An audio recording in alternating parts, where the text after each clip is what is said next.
right, well, good evening all, and welcome to the July 1st, 2025 meeting of the Growth Planning Committee, and we will start off, as always, with the introductions. Tom Smith. Rob Engel. Jane Evelyn. Dan Saunders? Paul Hogan. Ann Martin. Galen Webley, support staff. Nadia Crockett Current, support staff. Okay. And first thing I want to do is I want to make a correction. I was commenting about the GPC and how we're structured, and we don't specifically report to the Board of Selectmen or take all our action from the Board of Selectmen and the Planning Board, but on paper. But the reality is, we're not going to work on something they're not in agreement with us on, because we got to go to them to get things passed. So informally, it sort of acts the way I said it, but not actually how it's written.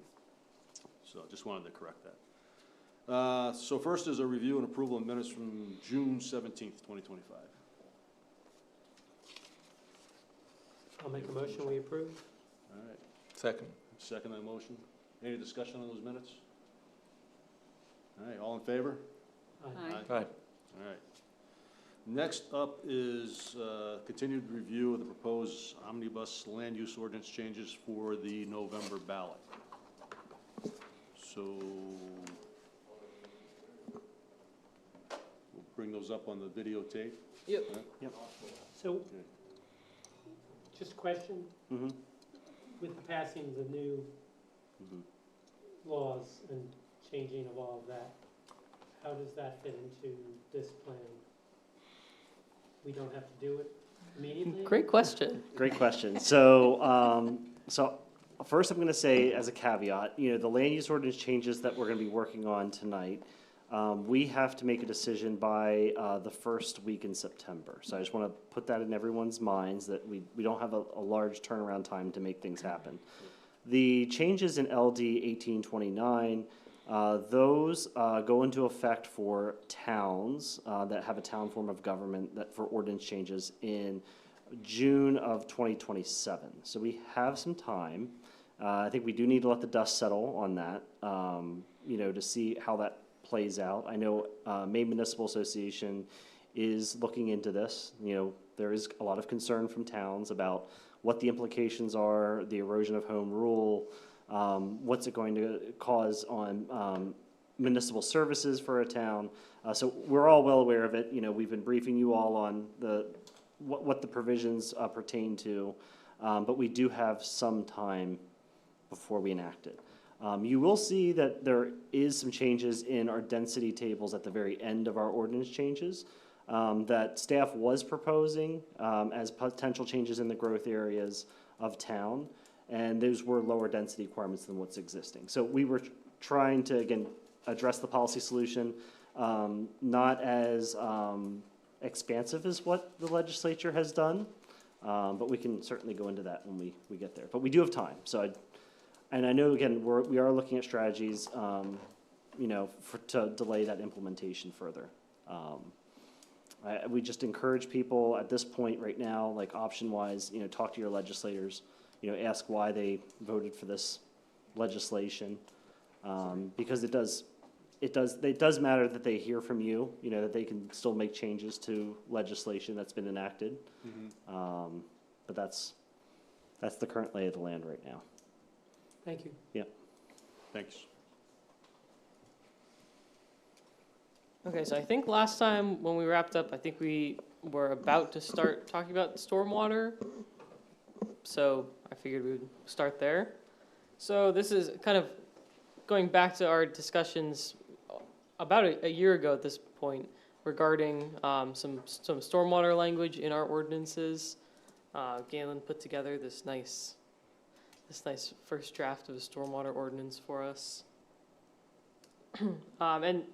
And we'll actually kind of, in the same vein as stormwater, we'll be talking more about impervious surface later, so earmark that for yourself.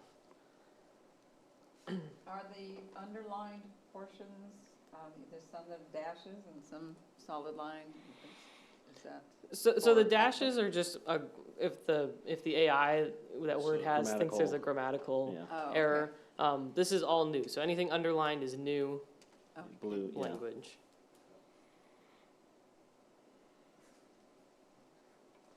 So, yeah, with the stormwater one, I will say too, you know, again, we're dealing with LD 1829 indirectly. I think now is the time that we do need to start looking at stormwater management for these sites, especially if it's going to be 5,000 square foot lots in the growth area. Those are a lot smaller areas that you can't really contain the water at that point. We want to try to avoid putting in MS4 if we don't have to. It's very costly to the taxpayers to put that infrastructure in. Some places we do have it already. You know, it's already something that we have on some roads, but with these changes, it might be speeding that up. Will we be looking at a map that shows us clearly where the growth area is by road name, so I can? Yeah, we can certainly bring up a map if that's helpful for you all to see where the growth area is in town, to get an idea. I will say we do not have mapped out the MS4 system. So that's the municipal separate stormwater system. We do not have that mapped right now. That's something that we will have to work on as a town. But yeah, to your point, you can see the growth areas. We can certainly do that. Is there an interest in expanding the growth areas, or? I don't think so at this point, because I think we've already passed the comp plan. So that's our vision right now.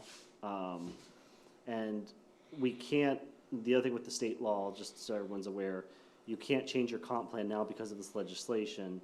If you have the infrastructure in the ground already, you can't say, oh, you have water and sewer, well, we don't count this as growth area now. You can't do that. So I think our growth area makes a lot of logical sense. I don't think we've deviated too far and made it too expansive. I think we've kept it the right size. Certainly it might change in the future, but. Yeah. And it's documented in our comp plan, Yep. right? So that we don't want to, in my quick review of the changes, one thing we don't want to do is have to submit the comp plan any earlier than we need to, which I guess now we'll get 12 years instead of 10. So Yeah. that was like the one shining light out of the whole document that I saw, anyways, from my viewpoint. Is growth area a state definition? Mm-hmm. Designated growth That area. we track it exactly? I mean, there's no changes to their definition. No, they haven't changed anything with the designated growth area. It just keeps it wherever the infrastructure exists, or your major corridors. That's the other one that they try to keep the growth areas in those particular areas. But as a town, you do have the option. You can make it, you know, if you think that you're going to have this amazing growth and you want this village type center or something, you can have a new, you know, growth area in another part of your town if you think that's what your vision is as a community. I will say that there has been other legislation that has been going through the process, which our local representative has been supportive of, and I generally am supportive from a planning perspective. It was about enacting place types, so instead of just having your growth areas, you could be more specific on what type of growth area you're looking for. Are you looking for a village type area? Are you looking for more of a suburban type development? So I think those are more visual terms. It's helping people map it out. Instead of just saying growth area in this, what's transition mean? Like that's just a weird cloudy thing that makes no sense. And so at least it gives people an idea, especially, you know, people who aren't planners, an idea of like what the town's looking for aesthetically for this part of the town. So I'm in favor of that. I think that's a good change, and that'll be something we can certainly look at in updating the comp plan in the future instead of having just a vague transition area. What's the change on Mm-hmm. on growth permits? Yes. So the bill, if the bill that goes into effect with 1829, we would not have any limit on growth permits in the growth area. So there's no cap, basically. And to be fair, we have not had, historically, we've never maxed out on our growth permits in the growth area for a while. And I think that if you look at our zoning, I think it is because of our lot size requirements. They were too large, and that's why town staff is suggesting we maybe bring them down into more reasonable measures. But and historically, your growth areas were your village, like your dock square, your village east and village residential zones are, and those were historically where you had already a lot of old buildings in town, and they were on small lots to begin with. So they're really not conforming in your current zoning. And so we're just trying to bring that back into, alignment. I'm looking at, it's called physical constraints, and I found it on the town website. And there's a lot of red, which is physical development constraints. And then as I was looking at it, I realized that the growth area is like a peninsula. It's got the ocean on one side, and it's got the river on the other side. And there's a whole lot of wetland. The physical development constraints are streams, rivers, ponds, wetlands, and hydric soils. So it just seems to me that that isn't prime area for adding more development. Well, yeah, I mean, that was looked at as, I guess that was sort of taken into account that it would be self-limiting in its own, right, because you can't develop there. But if you look at our whole town, it's that way, right? So unless we wanted to break up the growth area into smaller little pockets where it was, had that potential for growth, we just felt it was do like a broad brush, and that was sort of self-limiting to what could be installed. And there are already a lot of small lots Sure. in that area. And it was interesting to me also that the town parcel is red on this map. Yeah, that's not someone didn't walk every parcel to identify that. It was a bit of a broad brush as well, right, based on GIS mapping and other information that was available, putting layers on top of layers and seeing what would be prevent. You'd have to actually go out and do each parcel to really get the idea. So it's sort of, what we were trying to do was develop, if we had a full build-out in the town, what would that look at? Like with some reasonable constraint because of information we knew about the properties for, marshlands and so forth. I forget what that number was, but it was pretty large. Right? How many units could we, if we could build on every single unit, based on the current, 20,000 square foot or 40,000 square foot or 3-acre requirements, what would that look like? In the growth area, or in the... The whole town. So, and that was part of that whole analysis. That was done. I forget who did that for us. It was an engineering firm, it wasn't Southern Maine Regional. And it's a good 15 years old, I'm sure. Oh, with what, seawater rise, it might be worse now. It might be worse now. Mm-hmm. And it might be worse by the time we get there. Sorry.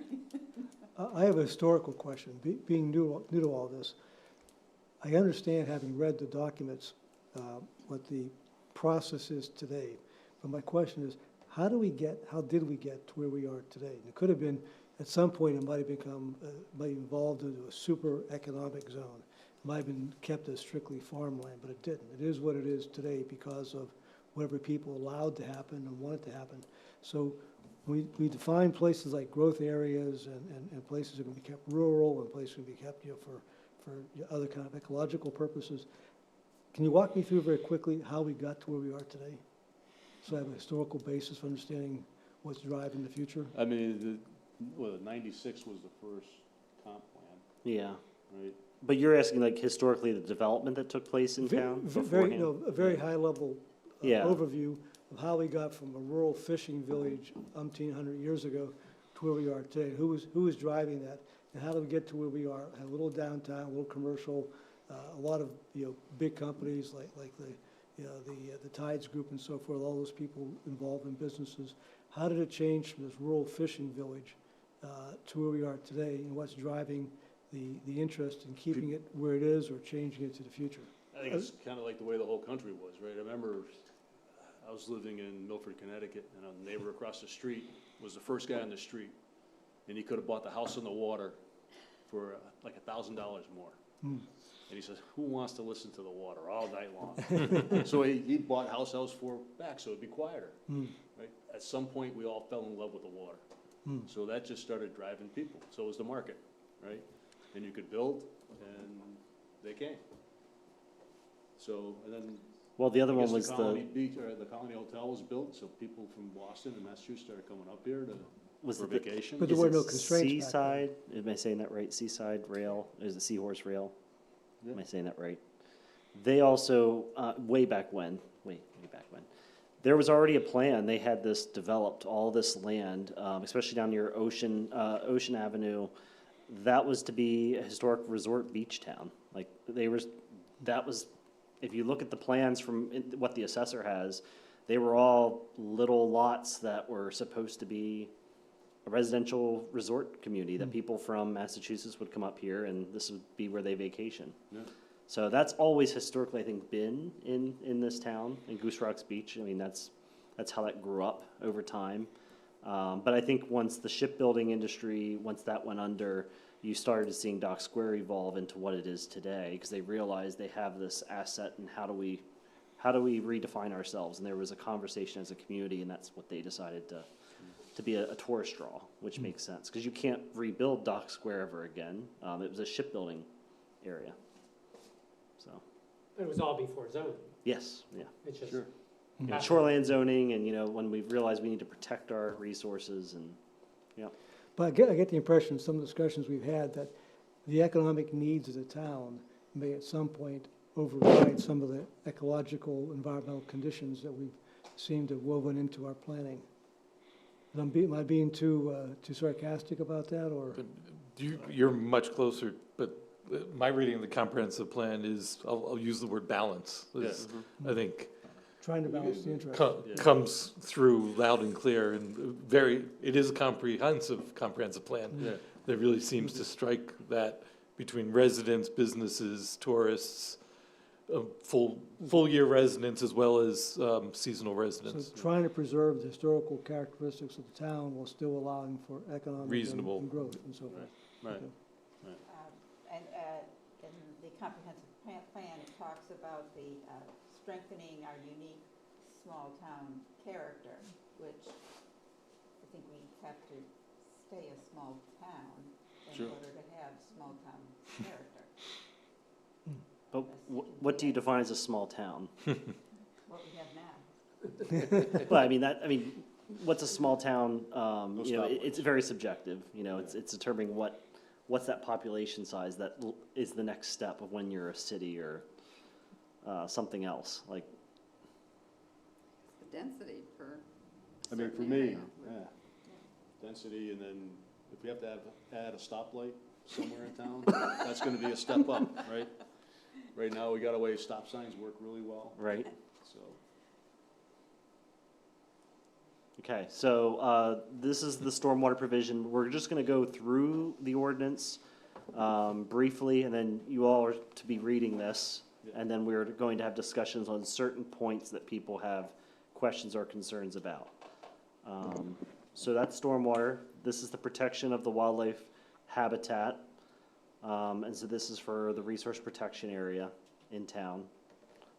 Especially, this is that section in particular is about bird-friendly windows in the resource protection area, and that is a common condition that the planning board has historically been putting on applications. So when you look at your comp plan, there was a strategy there that said, if there's a common theme that the planning board's noticing that they're putting on as conditions, you really should be figuring out, something in your land use ordinance that will apply uniform standards to that scenario, and that's what you have here.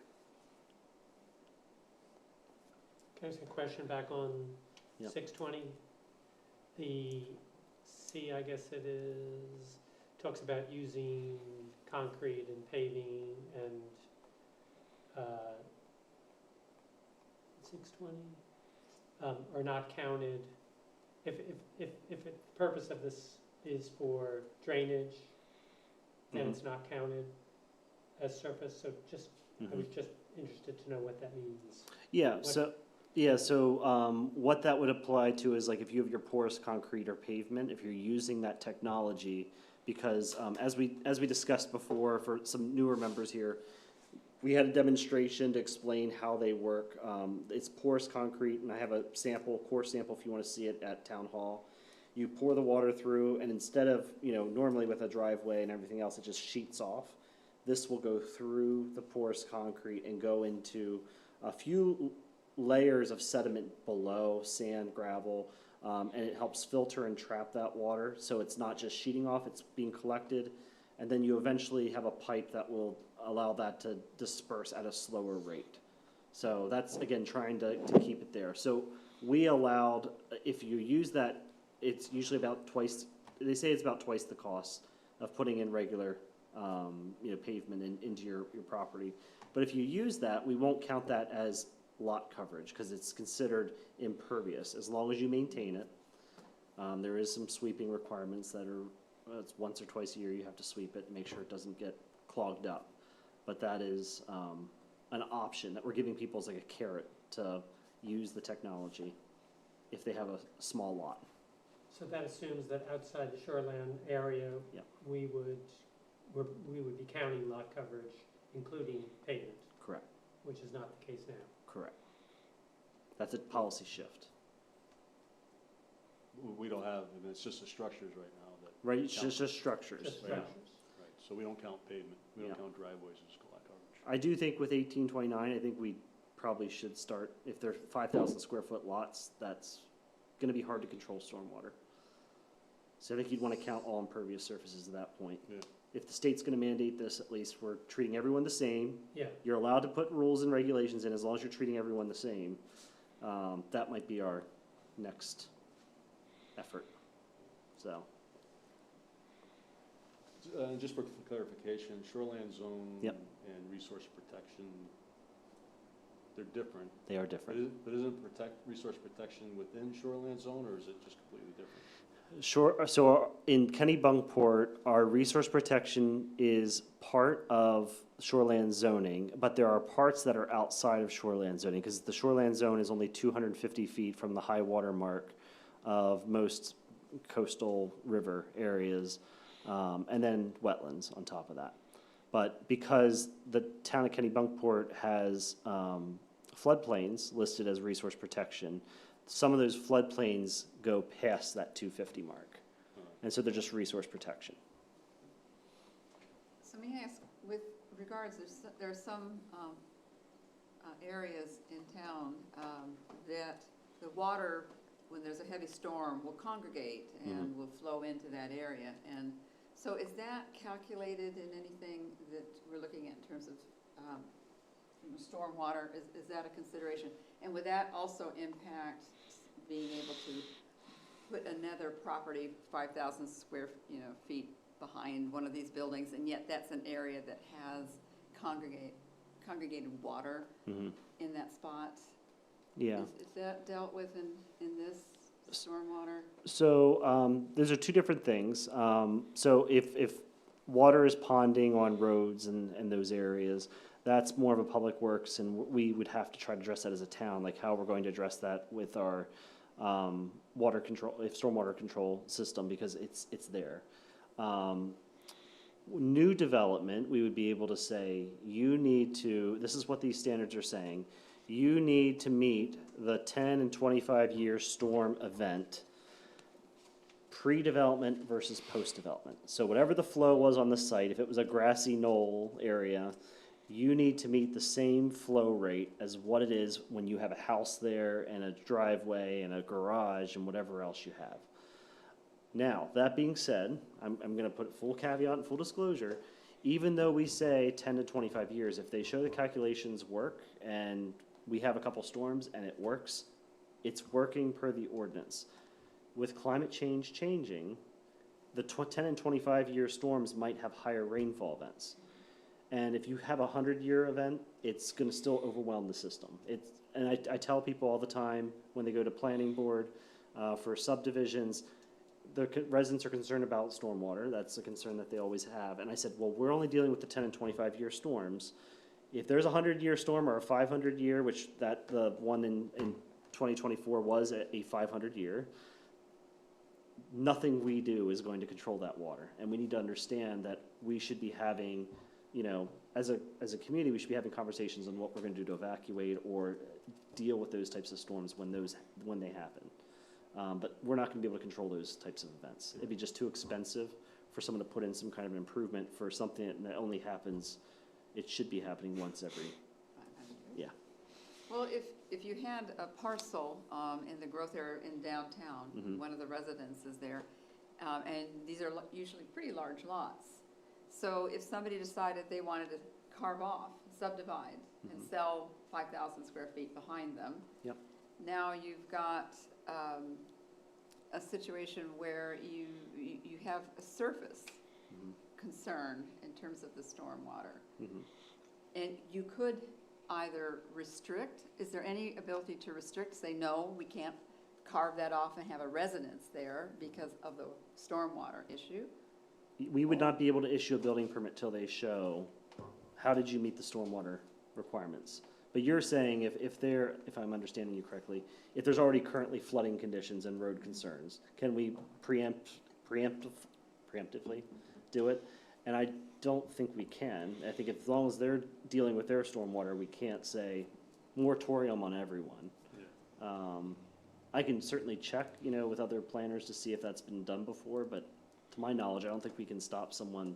If they say they're controlling it and they have evidence and we go out and do inspections and they're meeting the requirement, I don't know, we can treat them, penalize them for that. And Yes. if it's outside shoreland, and I don't know about resource protection, they can raise it 3 feet higher, flooding the neighbor. We don't allow the practice of fill-in in our floodplain management ordinance. So you can't use the Anywhere. practice of no. That's in your floodplain management ordinance. Because that was what was happening, was people were filling no. in, because it's cheaper, just to put more topsoil and just elevate your structure, but no, How long has that been in the floodplain? we just updated our floodplain management ordinance, so that was fairly recent. Why do you use the word, I noticed it uses topsoil versus other kinds of fill? Usually use topsoil because that's what, for But grass and everything else to, No, but if you want to get 3 feet higher, yeah. can I add rocks? I've seen that done. You know, We would count that as impervious surface. no, rocks covered by then the topsoil. We use the word fill, we don't use the word topsoil Oh, in the I thought I read ordinance. Topsoil. So Galen's using the word topsoil, but our ordinance is clear, no fill in the fill. floodplain. Okay, well, that's great. Quick question, we were talking about resource protection and shoreland, Mhm. and I think it was your concern, was it related to vernal pools? And, It was,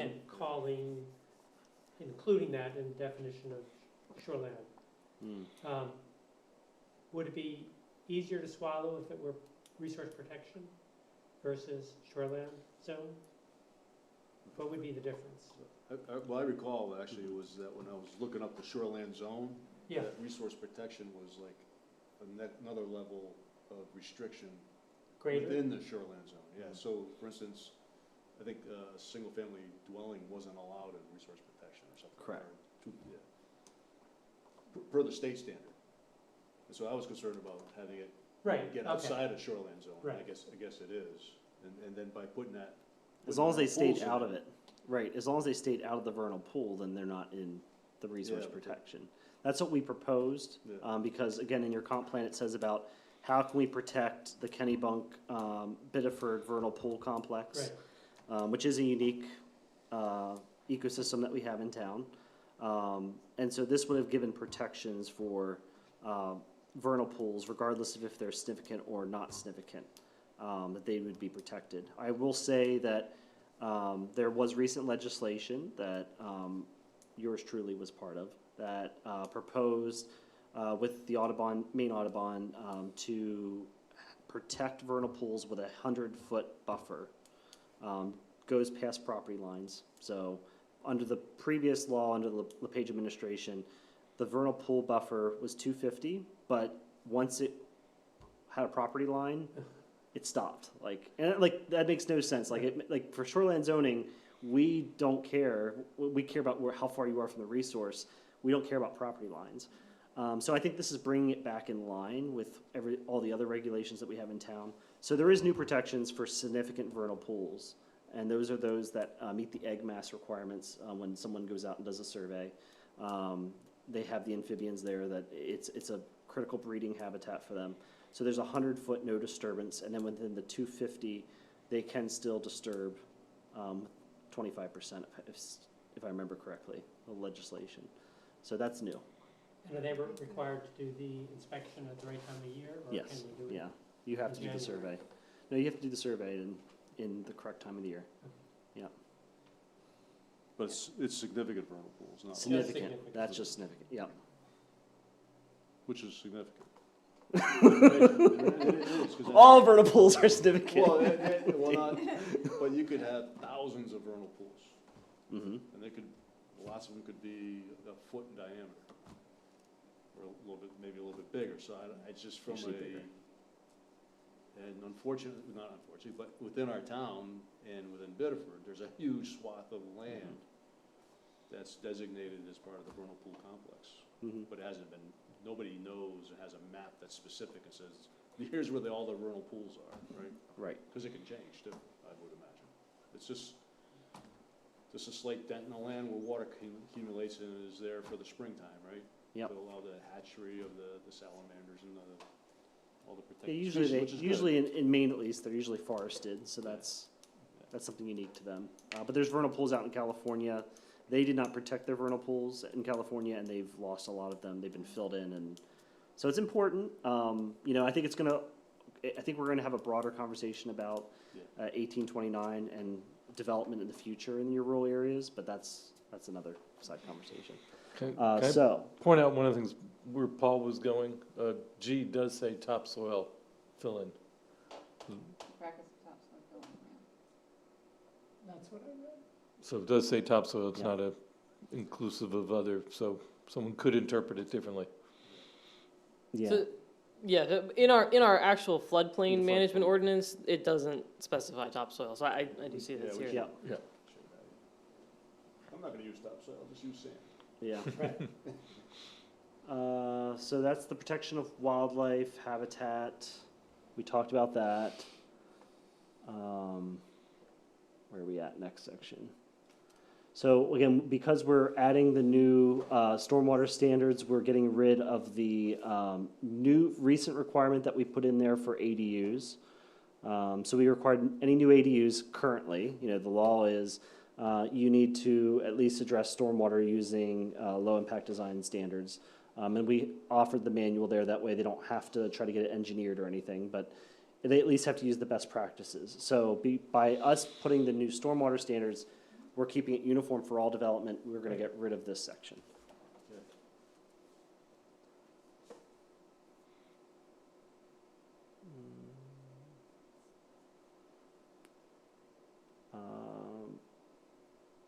I'm trying to remember that section. We noticed that in your home occupations, this was another strategy. It seemed kind of strange to offer an exemption to the free enterprise and farm and forest zones. It was just a strange thing with the accessory apartments associated with it. I think in our strategies for the comp plan, it's can we make the home occupation process a lot more streamlined? Certainly, I would like to have a conversation with you all, because right now the process is, if you want to have a home occupation, you have to fill out a special exception application with the Zoning Board of Appeals, and you have to go in front of a public hearing, abutter notices, and go through a whole process, even just to do, maybe it's an online business that you have, it's no traffic to your house. And I know people are probably doing it right now. Sure. They're not permitted. So I think it does maybe warrant a broader conversation. Maybe you've already had a conversation about this, but how can we make it that it's less onerous if it's not traffic generated versus traffic generated to a site? Galen, is there a definition in here, I didn't look, of home occupation? Yeah. What's the significance to the town of a home occupation if it's just like an ongoing do you pay additional? Yeah, they're I pretty, think it's mainly with traffic, right? Is it, It's you to know, protect occupation where I'm neighbors, I getting think. trucks delivered stuff every day and then shipping stuff out? So we can stop my Yeah. Amazon deliveries every day too, Yeah, save me a little money. so there's the definition for home occupation that's on the board.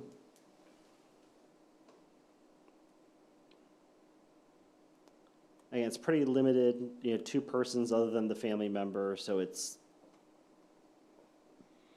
pretty small impact. I think of like a, you know, a hair salon or, you know, someone does that type of repair, automotive repair, or like they do a lawn service. Right. Like those are all home occupations that, So what do, just Like a this world of definition virtual doesn't work, make any just Could be anything. virtual peop- work, yep. 2 people working from a home? Yep. Is that, A psychiatrist that has a thing out of their office, a put a- doctor, you know, that, put aside, but you're describing the traditional sense of Mhm. someone coming to visit Right. or, Right. right.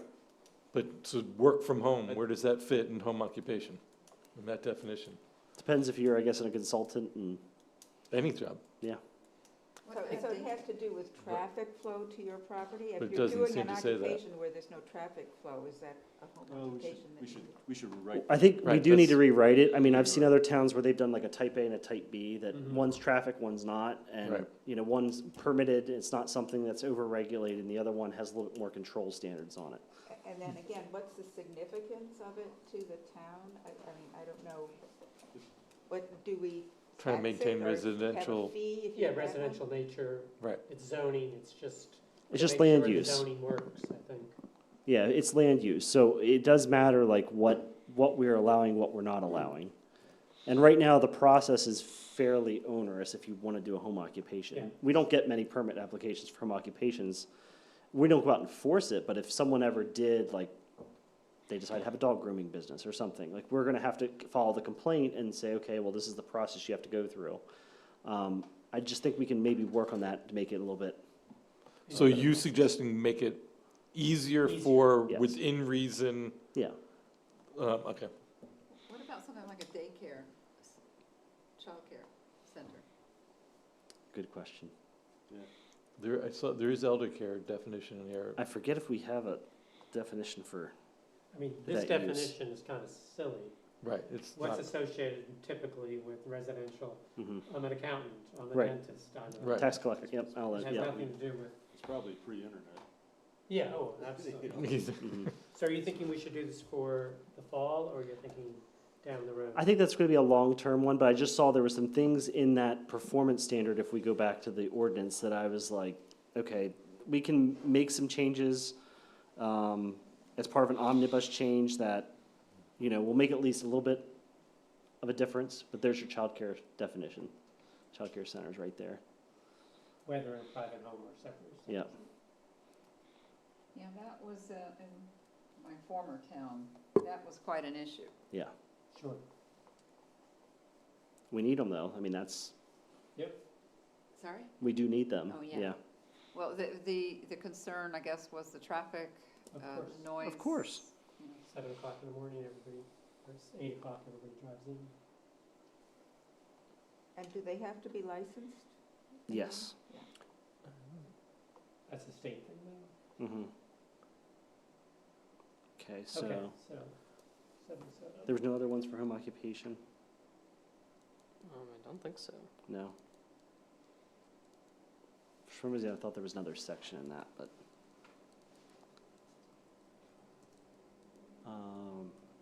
Do we have any mobile home parks?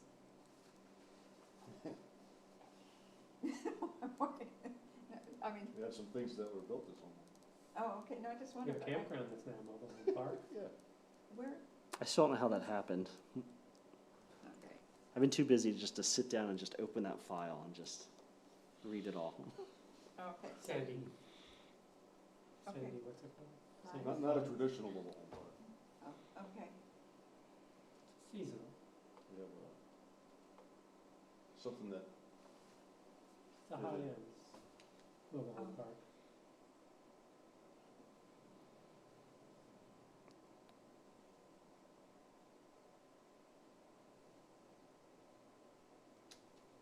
we're percent of a section. This is for multiplex. A multiplex. This is a buffer. So this was a strange buffer that we had for multiplexes only. And again, the town staff looks at this and we're like, okay, we have a housing issue in town.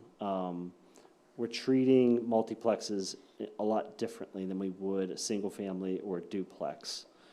And so it's just trying to keep us more in line with that thought process of uniform consistency with what a single-family development would be, not deviate and create special dimensional standards. And so I will say LD 1829 says you can't create new dimensional standards that are different. So we were already ahead of the game, you know, before the state did this in proposing this. So that's what that change will do. Well, I mean, you wanna go there a little bit, they're saying you can't do things like that, but we already have it in our ordinance. So it's just like, honestly, the growth permits, right? We've already enacted them. Mhm. They've been even, I don't wanna say codified or approved Yeah. by the state. So I think they're still valid until we change our comp plan.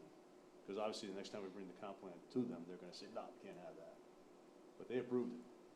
And there's nothing that I read in there that said that we have to remove it. It just says we cannot enact Mm. the growth management plan. I think we ought to have, that's the standard I would take. Oh. All right, so until we, you know, get some further clarification and get our ducks in a row on how we're gonna manage this no-cost change they made, Mm-hmm. because you could quickly outrun our sewer plant, Yeah. and we won't build any affordable Well, we housing in would this still town. have control over that. So they wouldn't be able to just keep building if we don't have the capacity. That's But then- why whenever we require building permits, we asked, is there capacity or do you have a septic tank? Like, is there wastewater? And if a subdivision plan gets proposed, which again, subdivisions are gonna be few and far between with this bill. Yeah. Because you can't have I mean, it's gotta be 5 houses now, Right. right? So, But we do ask, if it doesn't have capacity, they won't get it. Just like if the school system's overrun, that's the other thing that well, can that's happen. true, I mean, Yeah. what will happen is, like, you know, there could be, Yes, you know, the run, the opportunities here go, and let's Yeah. get our $1.5 million condos in, and until we run out, Nope, then they're all taken. Mhm. And then we're stuck with a huge bill to build a new sewer plant, right? What Well- is the capacity So of our that's- current We, sewer we gotta system? find out where all that's gonna go. right, That's my right. concern, but hey, I read enact, and we've already enacted. Mm. So we think we really ought to, our attorneys ought to really take a look at that. I mean, obviously, town manager needs to be on board with everything to support Right. that. But that'd be the position I would support. And it's an approved comprehensive plan that's good for 12 years. And we can make adjustments to it when we feel we're ready to meet whatever the requirements are, but I would hold a really tough line, Mm. would be my input, and not roll. I imagine this was put in because we really don't like multiplexes in this town. Yes. So, I'm sure we put it in to make it a hindrance. Wasn't anything we did, or I've been. No. involved with it, but, So you're suggesting we not remove it? I think from a policy no, perspective, I was thinking, you know, I'm maybe okay with this, I'm just Right. thinking more philosophically, I don't wanna just roll because of what they put in there. I think there's a lot of things we've done in this town, we've done right, we spent a lot of money on that comp plan. It's very fresh, there's really good strategies in there, we're trying to do the right thing. It's unfortunate that, you know, didn't talk to people who were involved in this. I actually learned a little bit about how laws are made in this state, which blew me away, because I looked for a roll call, and there isn't one, Mhm. because you don't need one. When there's a committee, and the committee is unanimous in their agreement, then you have 2 days for any congressman or for the representative or for the Senate to say no. If they don't say no, it goes to the governor and they can sign it. So committees have a lot of power. So all the people on the committee are responsible? No, the whole legislature is, because they all have the opportunity to say no. Okay. So they all by default approved it, so. So I will say, one thing through this whole process that, town planners still are frustrated about with the comp plan process is even though the comp plan is a great tool for visioning, the state has never upheld its end of the bargain in funding those infrastructure requirements to implement the comp plan. And I do think that as a board, I think that's something in the next legislative session we should be advocating for our members to start funding these infrastructure costs. If they're going to want us to change our comprehensive plans to fit their vision, then they should be paying for the cost associated with it. Doesn't all this stuff come down to the economic and environmental impact on the community? In other words, if you had a business where one guy was, he or she was running an internet business, and that person was single, living by himself, herself in a house, not demanding a lot of services, the police don't come to his house, the fire department doesn't come very often, there's only one person, et cetera, as opposed to 20 people living in a house. So a lot more cost to the community to have a bunch of people there as opposed to one person. And thinking about, for instance, like a home care, you could have 20 kids who are in the house, home care, for an hour a day, and they're probably, not costing a lot of money in comparison to a 4 or 5, 6 person family living in their house in terms of demands on the environment, demands on the services of the town. Shouldn't it be some sort of a formula? We can look at all these different disparate kinds of activities and rationally figure out what the cost is to the community to have that kind of operation there, be it a private home, a daycare center, a consultant, having nobody come to his house and not demanding any services and so forth? I would say we do have that mechanism in our tax assessments. So Taxes, but how about all this other kind of stuff? But how do you decide between a home with 6 kids versus a daycare center with 2 people come in half a day? There is a formula if they are on public sewer too, that their rate is depending on their usage. Okay, So it does, they are paying for the utility costs associated, and there's a hookup fee associated with trying to connect a structure too. So there is some but things. in terms of approving these things, why shouldn't that same kind of analysis and criteria apply to this? Well, it is done for new businesses and new subdivisions. They are to show, okay, do we have adequate wastewater capacity? And that's when they talk to the public works, the wastewater folks, and they get a letter saying, we have capacity. But eventually there will come a time where we will not have that letter that will be given out. And then at that point, the project either has to stall. The private developer sometimes has to pay for the improvements associated with it for improving it.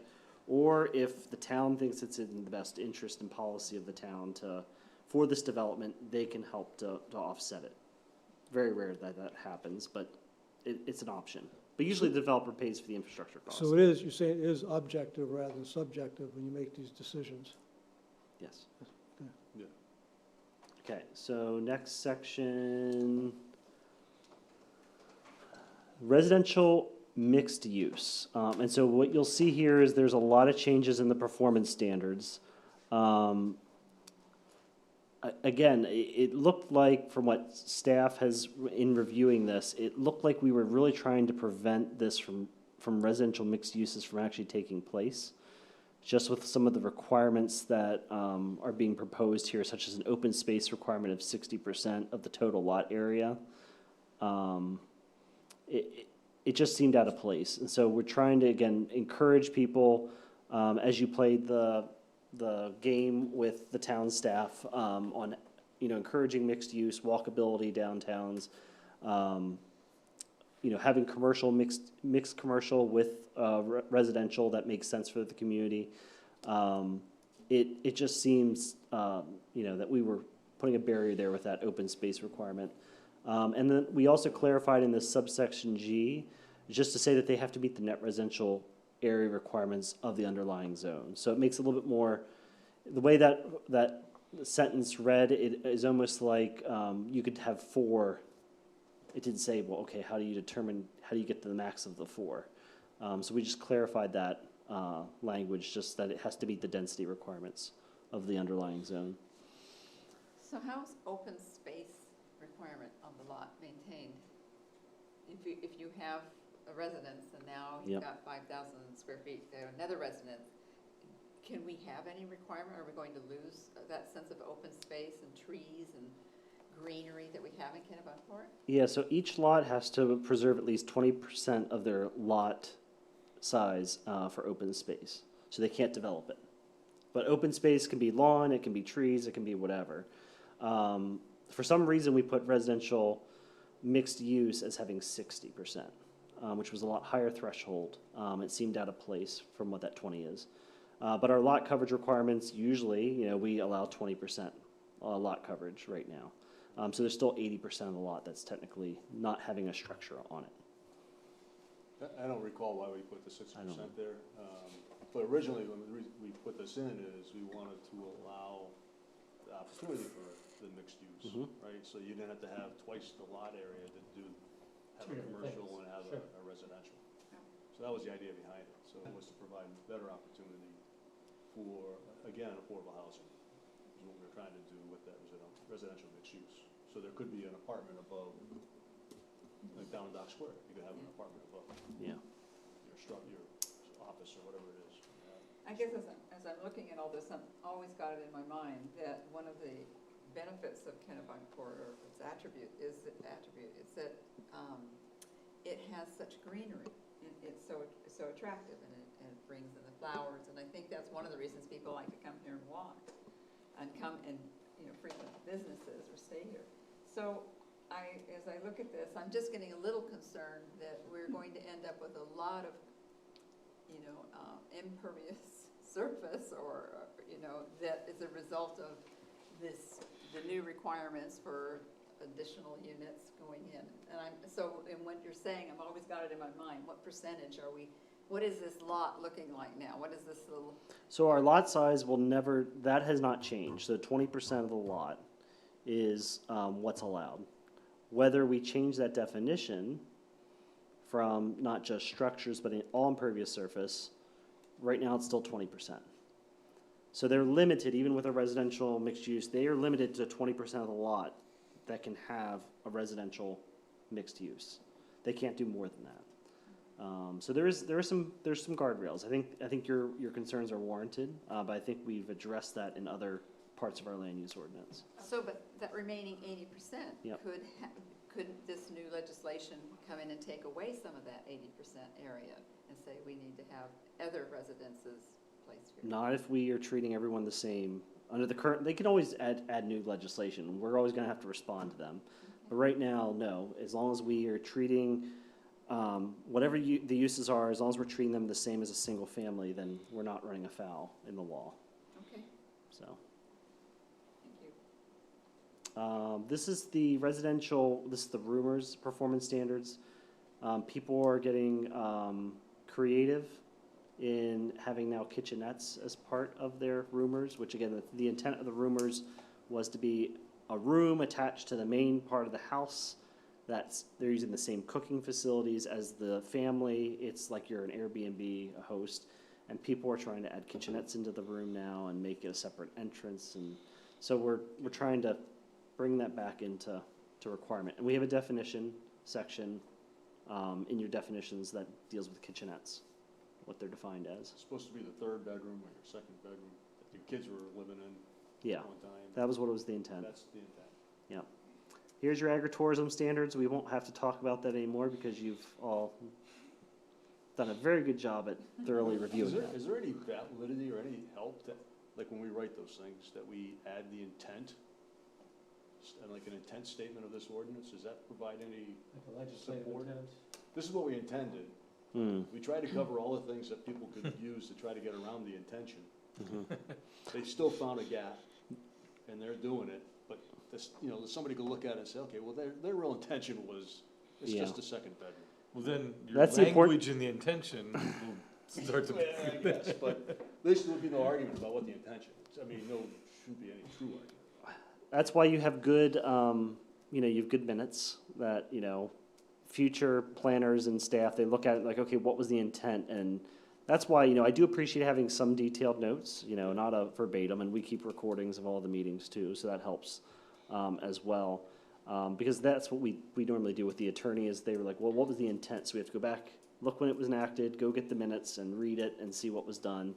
I think we do a pretty good job with detailed minutes of what's happening, but to your point, developers will always find new things to figure out around our ordinances. That's That's what why do. they pay attorneys, yeah. They're creative, you know, I give them credit. They also want less regulation, but that's what drives it, Mhm. right?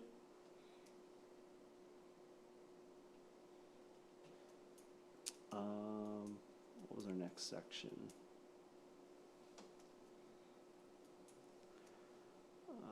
This is the approval of non-conforming use.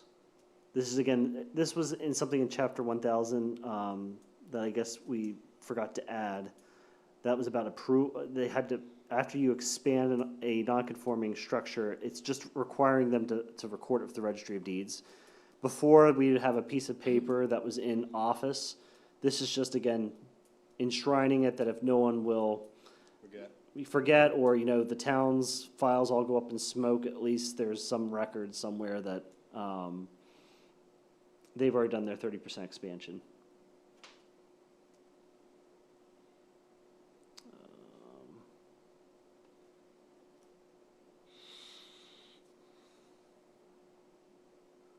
And we, as you saw with the non-conforming section, we took out the footprint expansions. We're just keeping volume and floor area.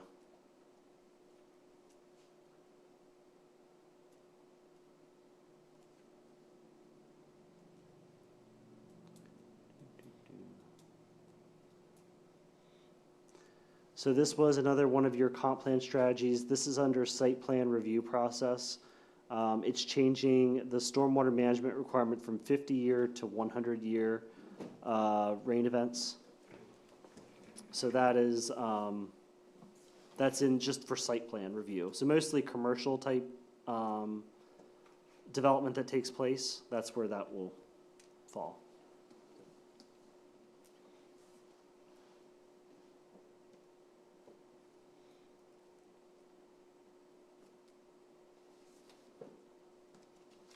And then your conditions section, I'm trying to remember this section.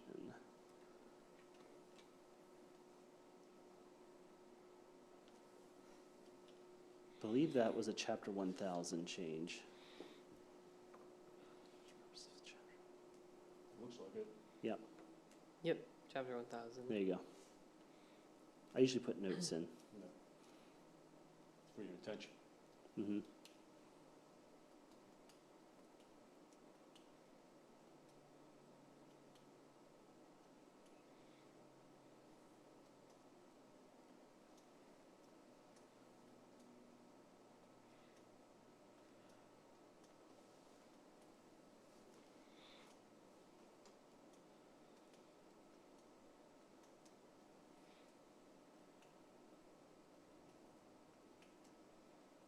Okay, here's your dimensional standards. So this is what the planning staff is recommending based off of the trends that we've been seeing in your growth permit issuance. You know, as we mentioned, in your growth areas, it's already pretty developed areas. The lot sizes of the existing structures are a lot smaller than what even your existing zoning is. And so these are, again, getting us in line. We're keeping everything uniform with a single-family type development. You'll see that there is the net residential area requirements. We are less restrictive than what is being proposed by the state. But this is in your growth area. So residential, Village Residential East, and your Dock Square, and I think Cape Arundel's also in your growth area, if I remember correctly. It is, but Yeah.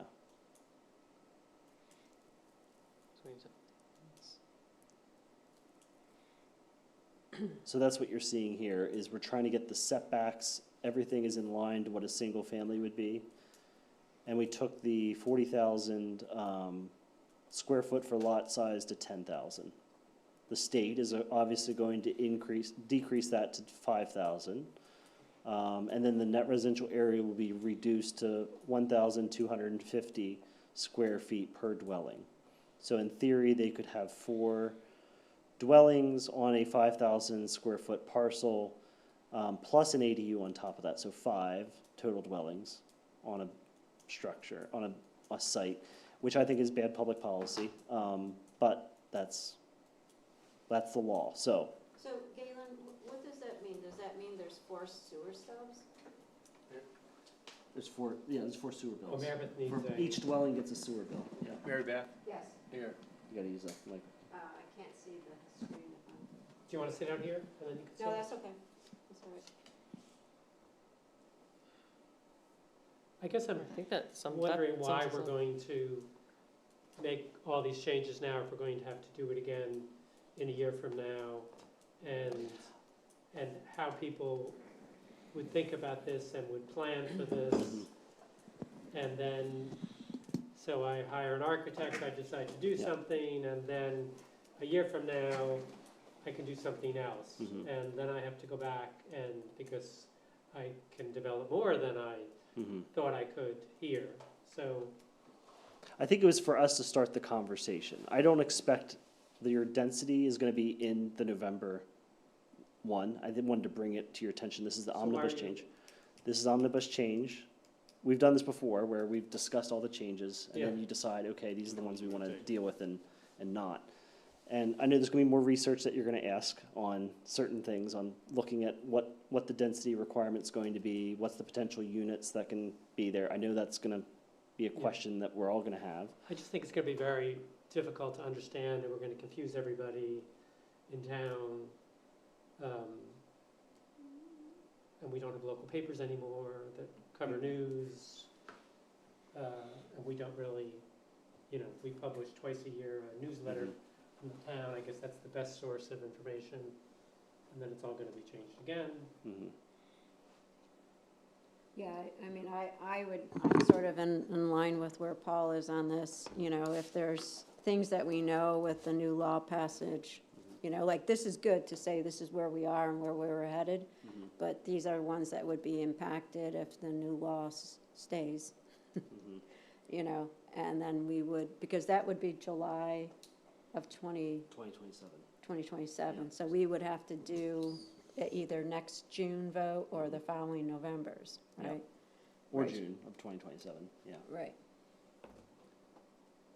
We don't have that much time, but, what I mentioned before you got here, Mary Beth, was, we need to let the dust settle, right now with LD 1829. We went Yeah. over it a little bit.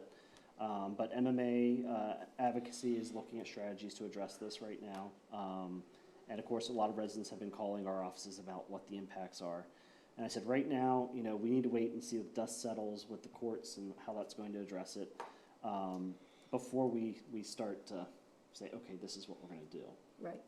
So we're well aware of that, but we need to start the conversation, that way we're all comfortable with it. I think we Right. all understand what the impact's going to be. I don't think any of us have an idea No? what the impact is going to be. It's not gonna be good. No, I mean, what we think of as a suburban town is not going to be 20 years from now. It would be difficult to implement our comp plan. Yeah. Yeah. We'd keep to the strategies. So that's it for our land But, use. I appreciate you bringing those up. I mean, Yeah. I would not be in favor of changing anything, yet on that. Yeah, these changes were all before the I didn't know Yeah, they were, it's- I am shocked that it was 5,000, to be honest with you. I thought they would probably do 20,000, Yeah. because that's the minimum subsurface water requirements. I thought that was what they were gonna require, but I was shocked too, that it was passed as quickly as it was, and it was also signed as quickly as what it was when I shared all the information with you to contact. Thank you for everyone that did Yeah, we- contact. It was to no avail, because yeah. there was no response. No, No. Just well, she already left a signed it the same message day, and- like Yeah. that was, Yeah, It's it a was done too deal. late. I was done. shocked. That was, Yeah. yeah, not doing due diligence, but. Can I ask one question? I'm sorry, I was late, Yeah. I was in another meeting, but when you were going through the coverage and stuff, what is, so the mounted buildings, the reduction of that, we were always so critical in thinking about drainage, area coverage. Does all that go out the window with this? No, so as long as we're keeping our dimensional standards uniform to what a single family has to go through, we're fine. So if we say it's 20% lot coverage, as long as we're being uniform in every use that's residential, they won't strike us for that. What we were discussing though from a policy perspective is, do we change the definition of lot coverage to not just mean structures, but also all the other impervious surfaces, especially if we're going down to smaller 5,000 square foot lot size? I think it's warranted. As a planner, I get concerned with stormwater management on a 5,000 square Yeah. foot site. I think it's difficult to do. I don't know how you would do it. Yeah, it's tough. So I think that it's an overall, it is a policy discussion. We discussed this, a few years ago about stormwater management. We were saying, should we change it? I think now with what the state's doing, it probably is warranted to look at that. And is there any guidance from the new law passage that puts boundary conditions on when towns can do more changes? Like, could we actually do that change about lot coverage, or will somebody call foul on us? Like, our ordinance is locked now. Like, I was reading through the bill, and I think, I know there was something in terms of we can't change, my interpretation was we couldn't really change, we couldn't go back and redraw our growth areas now. Correct. You can't do that, and I mentioned that briefly. We can't just reopen the comp plan and say, okay, state, we're going to reshape the growth areas now and take areas of your town that already have water infrastructure, public water and sewer infrastructure. We're going to take them out. Like, you can't do that. They said, no, It's as is. Yeah, you can't do that. Right, okay. But you could change the definition of lot coverage. Yes, Yeah. yes, because we're being uniform. We're not changing that aspect of it, and the state did not preempt us on making those changes. And I think we have, I think, a lot of law on our side to change that definition in that it's concern over stormwater, which there are surrounding MS4 communities. We would have to control our stormwater for the town's health, safety, and welfare, and I think that would hold up. I think that would be something we would want to, I would think that would be something that we would want to put our energy into if the committee agreed. If we're allowed to do that, Yeah. that at least tries to help us get some coloring lines down, to then put this new law in, Yeah. if it sticks. like you Someone said. pointed out to me, a friend, the 20%, what do you do if you include the driveway, for example? Mhm. What do you do with a house that's 1,000 feet back from the road? Mhm. You could spend all of your coverage on the driveway and have no room left for a house. Mhm. So, his suggestion was, well, why not? If you're beyond a certain distance from the road, then maybe you exclude driveway. Somehow you allow for the fact that it's back far, out of the calculation. So you count, you count some of it, but not all of it, whatever a normal, Setback is from a road. But wouldn't the pervious, the composition of what you have as the driveway make a difference? well, only in the definition if you put in the expensive driveway, but most people who have these long driveways, they just have Mhm. dirt, stone, Right. gravel, etc. Yeah, you're not Which gonna, we count as the you're same. not gonna put in these impervious, I don't think you could expect a resident to put in an impervious, very long driveway. They'd have to vacuum it. I mean, there's maintenance to keep it impervious, Well, which they'd have to control it on site. That's, Yeah, Yeah, which I think, but I think that's a good point. I think that's a good point. In terms of the structure itself in this law, I think it also increases the elevation of the structure. So you could possibly have a third story on a house, a higher building. so than- that only deals with affordable housing developments. Okay. Or That they're allowed to exceed 14 feet of your building height requirements. It's a good thing that our fire department has a larger ladder truck now. Yeah. I'm sure the state would buy us one if we I'm needed sure it. they would. I'm sure they would. We'll send her the bill. It would be, I'd be surprised if we're gonna have to worry about that in the town. For With the affordable affordable. housing. I don't think, I think this is more in more urban areas that are already built out. So yeah, that's the overview. There might be someplace. Yeah. And I think from the growth area, I don't think it would matter if we made a change, because it really has to, I mean, it's your identified growth area, but also where you have infrastructure. Yep. That you're gonna go to the 5,000 square foot lot anyways, so. So I'm a little bit concerned about those areas that we didn't identify as growth, but do have sewer. And that would be Water. mostly Goose Rocks Right. Beach, which is something I have a call in with our town solicitor to discuss that with her, because my interpretation, I want to make sure I'm correct in the interpretation, but my interpretation is they would still have to meet our definition of what net residential area is, and because most of Goose Rocks Beach is in the floodplain, you have to reduce all that land for floodplain.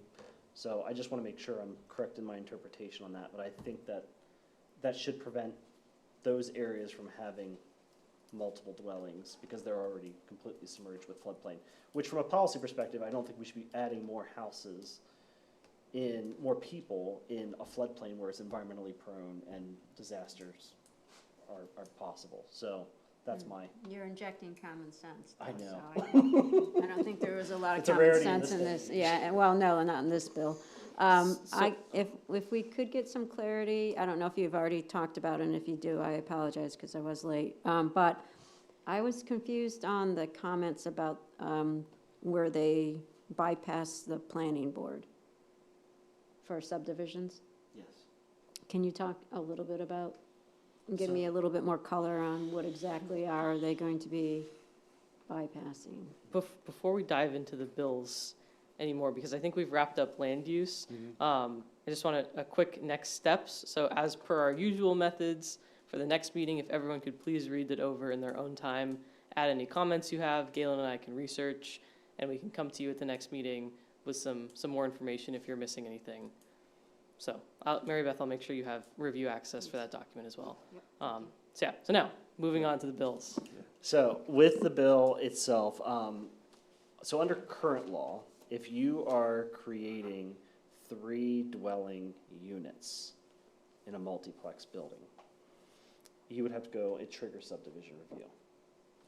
The new law is saying if you have a building and you decide to cut it up into 4, you don't trigger subdivision anymore. So that's gone. The next one is you have a piece of land and you make 1 cut in it and a second cut in it within a 3-year period. That's considered a subdivision. 5-year period. That's considered a subdivision. So you created 3 lots. Now under the new law, you can create 5 Right. without triggering subdivision review. But I think that's where I was, 5 years. Yes. yeah, that's what I was missing is like, okay, from a practicality standpoint, what is the town missing?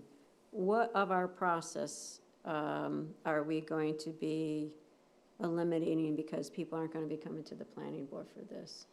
So what pitfalls could happen? That's the part that I was trying to understand is, it's like, nope, planning board cannot step in anymore on this regard. So what does that look like? What were we running into? What things are now, free range? That's what I didn't understand the implications of planning boards out. Yeah. So, I mean, planning board is a long process. It is peer reviewed by a third-party engineer who helps us with stormwater review efforts for the town. There's a lot, it is a highly public process to go through subdivision review versus just getting a building permit through the code enforcement officer. So that's being changed. You have different road standards and street standards that are associated with subdivisions than you do for just town-wide. And so what happens is, this is quite common, it's very rare to go through subdivision review. People will avoid subdivision at all costs because they don't like the public process, they don't like how long it takes, and make it take 9 months to go through subdivision. I think as a town, we are gonna try to streamline that process. We're having conversations with the planning board about that because it seems to be a very long process for the town. But people do go through what's called a family subdivision. And so family subdivisions are exempt from subdivision review. That's been in current law. And so if you gift land to a family member and they hold it for the 5 years that they have it, that split does not count as part of a division. But if you put a road in, because for 3 or more dwellings, it's considered a road, you have to go through planning board review for site plan approval. And so what they're looking at for site plan approval is they do look at stormwater if it's over 10,000 square feet of impervious surface that's being generated from that road. They are looking at the stormwater, but outside of that, the design of that road is a lot less restrictive than what you would require in subdivision review. So there is some different standards that you have in the town. Okay, so then what I'm hearing is because we are now, if this law holds, what I'm hearing is that we lose some line of sight and some town input into stormwater management for subdivisions that don't break that are now up to 5, that they can just go in and do without. Yep. So there's no real oversight anymore from the town in that regard. We still have oversight, it just is less restrictive than what. So I'm curious if even if they split up the lots, it Correct. still says 5. parcel of land into 3 or more lots. Yeah, but if you read down That's further. 5 or more dwelling units. So Yep. is that just like if they put a multiplex? But if they're splitting lots, they should still have to accept it. You have to keep going down.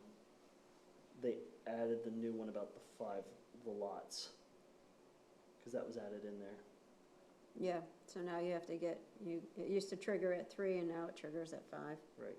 Oh, I thought it was still true. with the No. lots. No, they didn't change, I don't know why I saw that too. They didn't change, And change the time. they didn't change the top.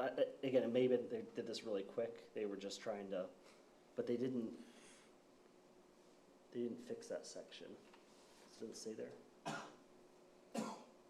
3 or more units, or division of 5 or more units within a 5-year period. Can we require notice to neighbors?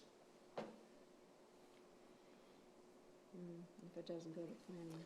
If it's gonna be site plan review, they're still gonna be notified. No, I'm talking about, it's just administrative, it's just going to your office. That's an administrative nightmare.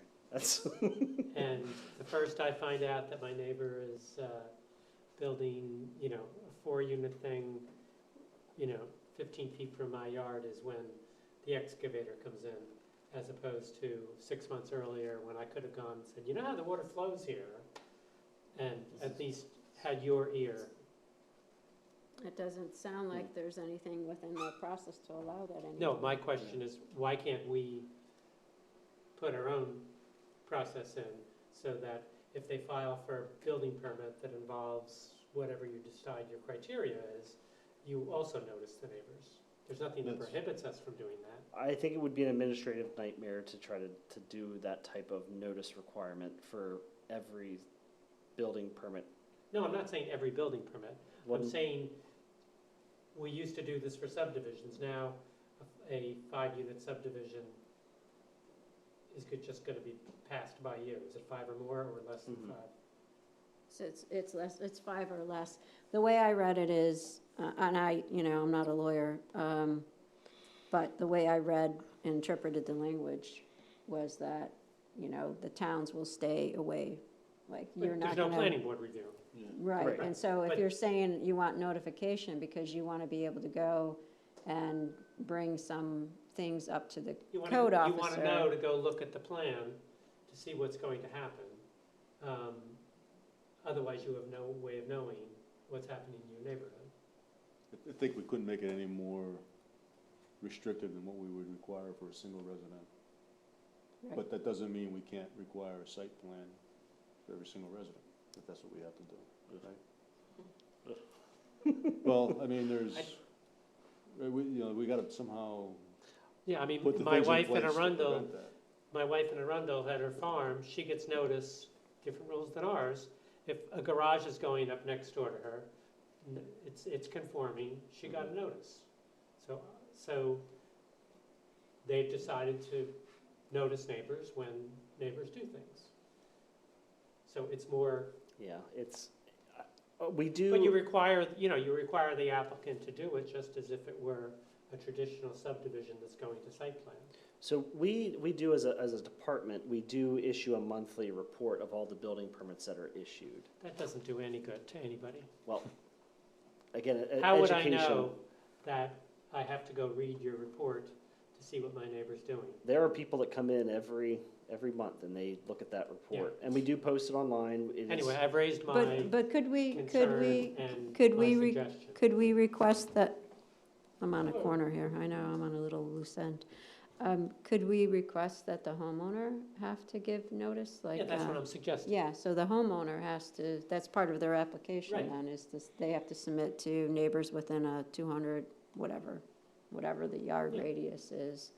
You know, so they would look up, you If know. Arundel can do it, we're much better than Arundel. We can do it.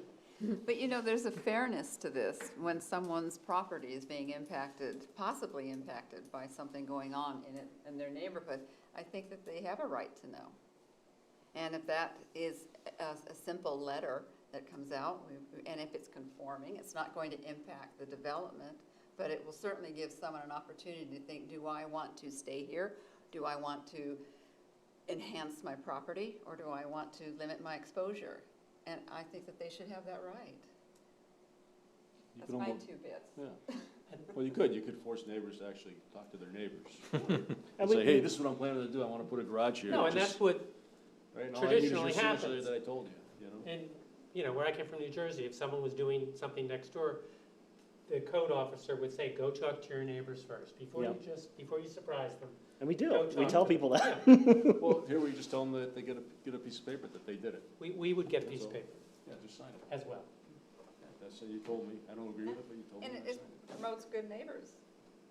Or not. Well, yes, that's true, but still, we go for the positive. And if you've been treating your neighbors well, they should treat you well. If you haven't been, well, you'll learn. Okay. Did you want to go over the other legislative? Dan asked us to go over Yeah. 1751. Yeah. So that one was also kind of interesting because it originally got booted by the legislature, right? They voted against it, then it went back in and somehow was amended. I haven't been able to find anything to show what was changed. I'm sure it's somewhere, but I didn't find it. Yeah, they have the amended language there. So there were two competing bills on this one. This is the one that it has about the place types, which I do support. I think that is a good visual for people to understand. It also is removing the checklist burden of the comprehensive plan process, which again, we're all very supportive of. It's an archaic way of doing things where you had to collect a lot of data. You had to go through a checklist to make sure you have a strategy for all these things. Right. And then you have to submit to the state, and the state says, no, we don't think that's a good thing. And it takes a long process to do a comp plan, and it shouldn't be this hard. And so this was the remedy. This bill was LD 1751. It was proposed by the Maine Association of Planners. And there was other organizations that had thoughts on a different bill. And so they went back and forth, and it looks like the committee kind of meshed them together to try to make something work. And so that's what we have here. I'm still trying to read it and make sense of it, but Yeah, that's, that's fine. Yeah. That's fine. It just, that's the only thing I picked up out of that was good, was it made our plan good for 12 years instead of 10. Right. So, which is helpful. I thought you were gonna ask about the chicken No, legislation. no, What's that? no. 36 chickens are allowed to be on a lot Oh, goodness. by right. But So then if they split a On normal 5,000 square lot, foot lot, you got 36 chickens. so now we can have 36 times 4. That's like, from a public health perspective, I am concerned with that. Like, that's just, they weren't looking at, yeah. You're not a fan of chickens, Galen. I like chickens. I like chickens too, I but don't that's think- too many chickens on a 5,000. Chickens eat ticks. We should all like chickens. Yes. it's interesting, I Okay. don't think the public health and safety was a primary concern, right? I mean, for those towns that do have a requirement for a sprinkler, you could not impose that on the homes that'll be in this area. Because that's a cost. I do not understand, so the rationale is strictly cost of the ADUs? So it's just, No, at the cost of the sprinklers. And to be fair, it's something that I was concerned about when I was up in rural part of Maine is they don't have the inspectors, the installers to put Right. those in. So it's a major barrier to even, I mean, they are costly, they're not cheap. You know, there's other technology out there that they could still provide, you know, a more cost-effective measure. They have a certain sprinkler that uses like the apex tubing instead of the metal tubing that you Right. need. And that can be installed by a plumber if they go through the certification process. But instead, they got rid of the requirement because I believe it was one of the larger towns in Maine had a requirement that you had to sprinkle your ADU. And certain legislators thought that that was prohibiting ADUs. accessory dwelling units. Okay. So now they're getting rid of it. And the one thing that we had, which, is that a change to ours? The one part of the new bill, new law, where the resident does not have to be in residence? Is that, We removed what- ours. ours was Yeah, ours removed was- already? Ours, we don't require owner occupied. Okay, We do require it to be a 6-month residency. right. And But- does that doesn't change? No, I didn't see anything there where they were playing around with No, short-term they were rentals just or concerned with anything. people like, oh, you're building this, well, it needs to be owner occupied. Yeah. And that was really limiting for folks. Okay, And we only have that in the rumor one, right? Yeah, it's been a while, that's been out for a while. Yeah. Yeah. So, okay, that's the update. Thanks. Enjoy the summer. Just one final question, though, because do we have a mechanism in town to be notified of these type of changes? Because there was the opportunity for public comment. And certainly, you know, all the folks and committees that are dealing with affordable housing development were involved, and they all gave obviously they were pro, which is fine. I mean, that's what they're trying to do, and it's gonna help them. A lot of real estate agents were happy. They didn't like there was some board that got inserted to try to upsert the courts, Yes. right, to streamline that. Yeah. And that, I guess, That got pulled. removed. That Yep. got pulled. So they were against that. There was only a handful of folks who actually opposed it, and they happened to be planners or others who had been planners in town and not even acting in the planning capacity, that's just that they were, had expertise in it. I don't know what kind of systems we have to help us understand when these kind of things are coming up. so we didn't even know from the select Yeah. board No. Right, standpoint. so, We just got I the don't- notice that this was It's- at the governor's desk. I mean, the company I work with, Yeah. we're Yeah. really interested in ESH, and so changes by EPA, OSHA, states, all that stuff. So We we get have a headwinds. service we pay for that gives us updates when there's a change, that we can be Right. on top of it. But So the state doesn't come back to any of the municipalities' planning offices and say, here's what we're looking at? There's no, because like from the select board side, we got the heads up when it was at the governor's desk. Right. Did you guys get heads up earlier? I didn't realize how quickly it moved. And I heard from other planners, and that's when I alerted you all that, hey, this is There, now enacted. Like, I was surprised, like, it moved that quickly. I think that's the challenge with the legislature in general, is they have such a large caseload of bills, and the state requires that each one has to have a public hearing. And so it takes up a lot of resources to just have all these public hearings. And like, I was providing testimony for certain bills, and I only had a day or two notice. Like, it wasn't that long I had to try to get something together to present. It's just a flurry of activity that just happens all of a sudden. So that's something I'm sure that, you know, you can give as feedback to your legislators, that you would like to see a change in this process, because it is, I don't think anyone likes the current process of how it's done. When I was a legislative staffer in Pennsylvania, we didn't have a public hearing on every bill. It's only the ones that the committee thought that had traction of going further. There's pros and cons to that, but every legislature is different, and ours is just very democratic in allowing people to talk about any bill that may not have the light of day at all with the committee. But it is a struggle. I think Dan, I actually went online I wanted to listen to a certain bill that was coming up, and it was on a certain day, supposedly at a certain time, but if you actually listen to the legislature, it's incomprehensible, because they're speaking so fast, and it's boom, boom, boom, boom, boom. And, you know, whatever you're interested in could go by before you realize it. like, So those are the votes, though, on the floor. That's where it's really quick. Where all the work's really done is in the committee Committee, level. the committee. And they do, like, they allow people to provide testimony, and they will have a workshop session and discuss some of these bills.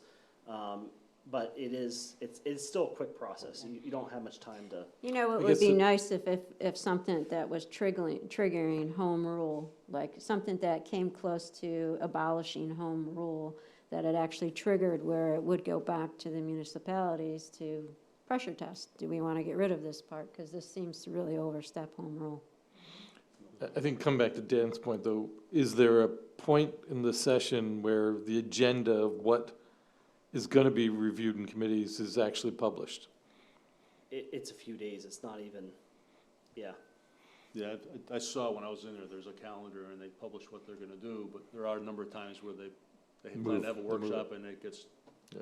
they decide not to have it, so. And- Yeah, I've been kind of surprised, there's been so little press coverage too. I read the Bangor paper and the Portland Press, Mhm. and I think I've read one article like 2 months ago about this, Mhm. about the, the home rule one.